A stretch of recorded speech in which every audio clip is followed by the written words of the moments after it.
Hello दोस्तों, स्वागत है आपका मेरे यूट्यूब चैनल आरएक्स रिवॉल्यूशन में। मैं फार्मासिस्ट तेजस आज आपको बताने वाला हूँ इमरजेंसी इंजेक्शंस के बारे में। मतलब जो भी मेडिकल स्टूडेंट्स है, मतलब मेडिकल में काम करने वाले डॉक्टर्स वगैरह जो स्टूडेंट है, उनको अपने हॉस्पिटल में या मेडिकल स्टोर में कौन से इमरजेंसी इंजेक्शंस रखने चाहिए, इन सभी के बारे में आज इस वीडियो में हम देखने वाले हैं। तो पहले देखते हैं कि एंटी फिब्रोलाइटिक इंजेक्शंस के बारे में। एंटी फिब्रोलाइटिक इंजेक्शंस यानी रक्त बहाव को रोकने वाले इंजेक्शन, रक्त बहाव को रोकने वाले इंजेक्शंस। इसमें पहला एग्जांपल है ट्राइनेक्सा इंजेक्शन। ट्राइनेक्सा इंजेक्शन मैक्लोडॉर्स कंपनी द्वारा बनाया जाता है। इसका ड्रग नेम आता है ट्राइनेक्सामिक एसिड। इसमें ट्राइनेक्सामिक एसिड ड्रग पाया जाता है। इसका इस्तेमाल रक्त बहाव को रोकने के लिए किया जाता है। अगला एंटी फेब्रोनलाइटिक इंजेक्शन है इथामसेलेट। इंसुलेट इंजेक्शन का ब्रांड नेम है और इसमें ड्रग आता है इथामसेलेट। इथामसेलेट जो है, इसका इस्तेमाल मासिक धर्म के समय होने वाली रक्त बहाव को रोकने के लिए किया जाता है। मतलब मेंस्ट्रुएशन के वक्त जो ब्लीडिंग होती है या सर्जरी के बाद जो ब्लीडिंग होती है, वो ब्लीडिंग रोकने के लिए इथामसेलेट इंजेक्शन का यूज़ करते हैं। अगला इंजेक्शन है इमरजेंसी इंजेक्शन गैस्ट्राइटिस इंजेक्शन। इसका एग्जाम्पल है पैंटॉप। पैंटॉप इंजेक्शन का नाम सुना होगा, एरिस्टो कंपनी द्वारा बनाया जाता है। इसमें यह 40 mg में इसमें अवेलेबल रहता है।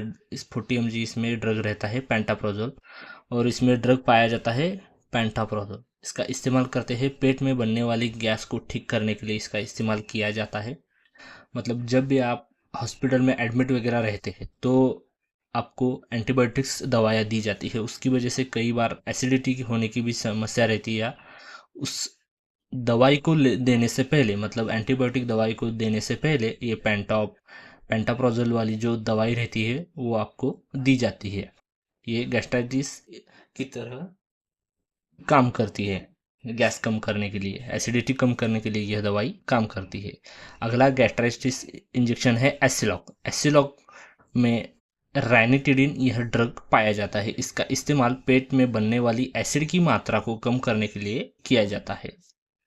It help to stop formation of acid in stomach. Stomach में जो एसिड बनता है वो कम करने के लिए एसिलॉक इंजेक्शन का यूज करते हैं।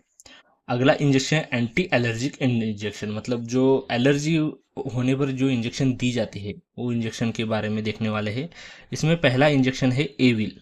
एविल यह सनफोई कंपनी द्वारा बनाया जाता है। इस तस्वीर में आप देख सकते हैं एविल इंजेक्शन को। इसमें ड्रग पाया जाता है फिनारामाइन मैलाटेट। इसका इस्तेमाल शरीर में होने वाले एलर्जी को ठीक करने के लिए दिया जाता है। It use for prevent of allergy in body. मतलब कभी आपको एक आधा ड्रग लेने से, मतलब डाइक्लो वगैरह किसी को एलर्जी रहती है, वो ड्रग देने से आपको एलर्जी होती है, खुजली वगैरह होती है, तो वो एलर्जी कम करने के लिए, मतलब कौन सी भी एलर्जी हुई हो आपको, वो कम करने के लिए एविल इंजेक्शन का इस्तेमाल करते हैं। अगला एंटी एलर्जिक इंजेक्शन है डेक्सोना। डेक्सोना ये इसमें ड्रग पाया जाता है डेक्सामेथासोन सोडियम फॉस्फेट।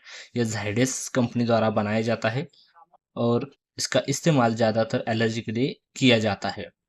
सांस लेने में समस्या रहती है, ब्रीदिंग प्रॉब्लम रहती है, तभी ये इंजेक्शन देते हैं। आर्थराइटिस यानी घुटनों में दर्द रहता है, तभी भी ये इंजेक्शन दिया जाता है, डेक्सोना इंजेक्शन।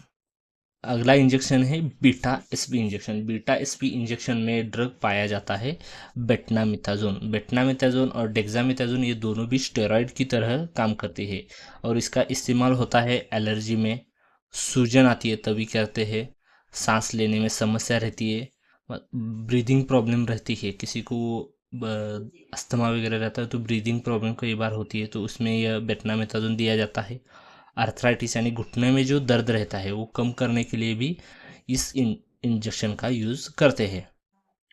अगला इंजेक्शन है एंटीबायोटिक इंजेक्शन। एंटीबायोटिक इंजेक्शन का तो आपने सुना होगा, कोई भी बीमारी हो उसको कम करने के लिए एंटीबायोटिक इंजेक्शन बहुत काम आता है। तो पहला इंजेक्शन है मोनोसेप। मोनोसेप 1 ग्राम में आता है। इसमें ड्रग पाया जाता है सेफ्ट्रैक्सोन सोडियम। यह इसमें ड्रग पाया जाता है। अभी इसका देखते हैं कि इस्तेमाल क्या-क्या है। इसका इस्तेमाल है टाइफाइड के बुखार में। टाइफाइड जो होता है वो कम करने के लिए देते हैं। मैग्नेटिस में इस्तेमाल करते हैं, फेफड़ों में संक्रमण होता है, लंग्स इन्फेक्शन में भी देते हैं, यूरिन संक्रमण में भी मोनोसेप का इस्तेमाल करते हैं। अगला एंटीबायोटिक इंजेक्शन है जेंटामाइसिन। जेंटालैब कंपनी द्वारा बनाया जाता है, ये आप तस्वीर में देख सकते हैं जेंटामाइसिन। इसमें जेंटामाइसिन सल्फेट ड्रग पाया जाता है। इसका इस्तेमाल रहता है हड्डियों में संक्रमण, हृदय में संक्रमण, मतलब हार्ट में जो संक्रमण कभी कभी होता है उसके लिए देते हैं, निमोनिया के लिए देते हैं, जेनेटिल संक्रमण में भी जेंटामाइसिन इंजेक्शन का यूज़ करते हैं। अगला एंटीबायोटिक इंजेक्शन है अमीकासिन। अमीकासिन 500 में आता है और 250 ऐसे दोनों पावर्स में आपको अवेलेबल हो जाएगा। अभी अमीकासिन का यूज़ क्या रहता है? अमीकासिन इंजेक्शन का यूज़ होता है हड्डी में संक्रमण के लिए, पेट के दर्द में भी इसका इस्तेमाल किया जाता है, मतलब पेट के अंदर संक्रमण की वजह से संक्रमण होता है उसके लिए भी अमीकासिन यूज़ होता है। अगला एंटीबायोटिक इंजेक्शन है टैक्जिम। टैक्जिम अल्केम कंपनी द्वारा बनाया जाता है। इस तस्वीर में आप टैक्जिम इंजेक्शन को देख सकते हैं। इसमें ड्रग पाया जाता है सेफोटैक्जिम सोडियम। सेफोटैक्जिम सोडियम इसमें पाया जाता है, 250 में आता है, 500 में आता है, ये 500 वाला है। इसका इस्तेमाल त्वचा में पानी होने पर, हृदय की दीवार में संक्रमण होने पर होता है, फेफड़ों में दिया जाता है, डायरिया होने पर भी सेफोटैक्सिम इंजेक्शन का यूज़ किया जाता है। सेफोटैक्सिम इसमें ड्रग पाया जाता है, इंजेक्शन का नाम है टैक्सिम। अगला एंटीबायोटिक इंजेक्शन है पिब्जो। पिब्जो में ये भी अल्केम कंपनी द्वारा बनाया जाता है।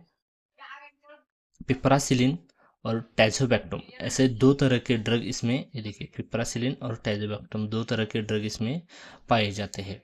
इसका इस्तेमाल किया जाता है त्वचा में पानी भर जाने पर, सेल्यूटाइसिस में, सेलुलाइटिस में, यूरिन के संक्रमण में, यूटीआई संक्रमण में, फेफड़े के संक्रमण में, लंग्स इन्फेक्शन, टाइफाइड में दिया जाता है, पीलिया जॉन्डिस होने पर भी इसका इस्तेमाल करते हैं।